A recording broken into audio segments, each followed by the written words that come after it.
kay dual purpose ang mahitabo, not only pagpalit nimo pwede nimo nga ma-show, pwede pod nimo siya nga ma-breed.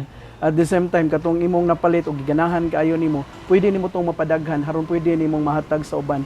Og sa panahon nga makita nila nga gwapo ang imong linyada, dili na sila mangayo sa presyo. Although ang presyo sa man gyud na nga tan-aw gyud, factor gyud kay usually kita nga mga Pinoy hilig ta og kanang medyo barato pero gwapo ang quality.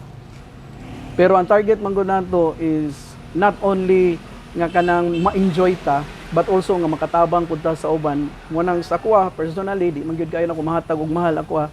Importante lang sa ko malipay, ma-enjoy ang isig ka tawo nga makapalit sa ko ang gitawag nato nga isda nga ako ang gibuhi. Pero kung gusto jud ka nga maka-target og gwapo, i-groom nimo, buhion nimo ang gwapo, target ka pagawas. Kay isa sa mga nagapalit og binagko karon ang naa sa gawas, usa gina nga makabawi ka sa imo ang gikinahanglan nimo or kwarta nimo.